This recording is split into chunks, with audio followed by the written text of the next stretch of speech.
This program is brought to you by Emory University.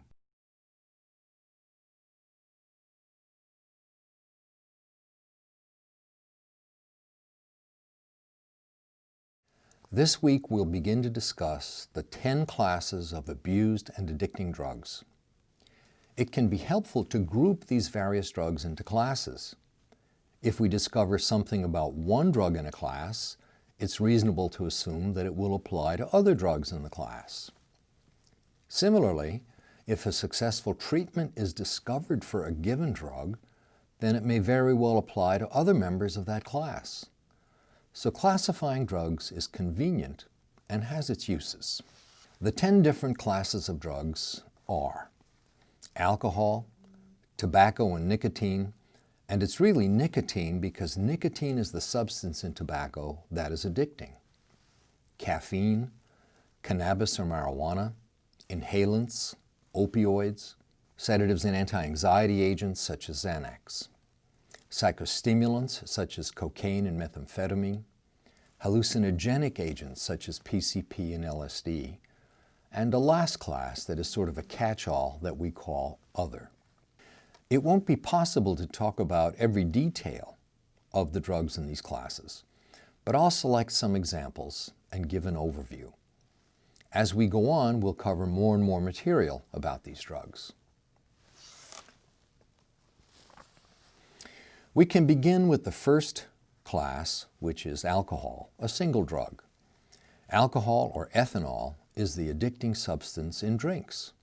While it is legal, its use is restricted, sometimes by law, for example, while driving. Alcohol is one of the most used and abused drugs on the planet, and it is a significant public health problem. Here's the bad news.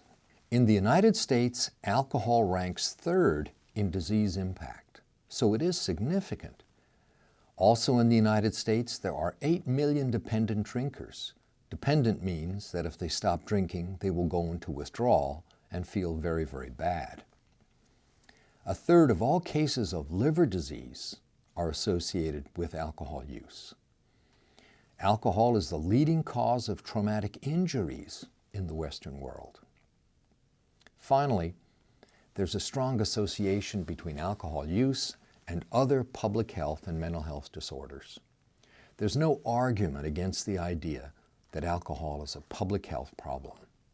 Because alcohol is a major concern, the amount that you can drink safely has been explored and considered. A weekly intake of no more than 5 drinks for men and 2 drinks for women is associated with lowest mortality.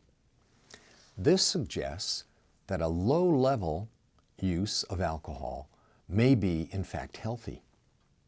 The NIAAA, which stands for the National Institute for Alcohol Abuse and Alcoholism, recommends no more than 14 drinks per week for men and 7 per women. We see that the recommendations for women are for fewer drinks than for men. Women seem to be more sensitive to alcohol than men. The daily use of over 15 drinks per day for men and 10 for women will likely lead to dependence. So we have a rough idea of the limits of alcohol intake.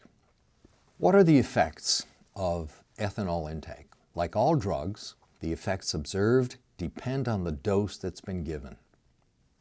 Roughly, and in accordance with increasing doses, the following are observed: a loss of muscular coordination, changes in mood, personality, and behavior, mental impairment, obvious intoxication, coma, and sometimes death.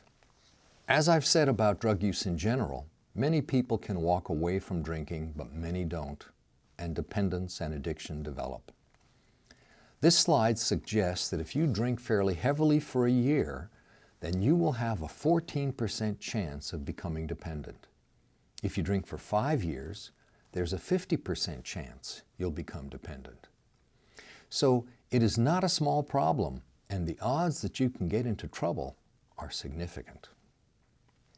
As I mentioned earlier, dependence implies that if you stop taking alcohol, you will go into withdrawal. And alcohol withdrawal can be very serious. The signs that appear depend on the stage and degree of addiction. For example, you might observe tremor, insomnia, nausea or vomiting, hallucinations, anxiety and agitation, and even seizures. Sometimes death occurs during withdrawal in those individuals who are severely addicted. How does alcohol work? It looks as though there are a couple of important mechanisms by which alcohol produces its rewarding effects. First of all, it's been observed that ingestion of alcohol causes a release of dopamine in reward-related areas of the brain. It's known that the opioid systems are involved. The opioids are the naturally occurring neurotransmitters related to opiate drugs. Opioid blockers reduce drinking, which is an important treatment option. Also, alcohol increases the action of GABA, which is an inhibitory neurotransmitter, and it blocks a glutamate receptor, the NMDA receptor, and glutamate is an excitatory neurotransmitter.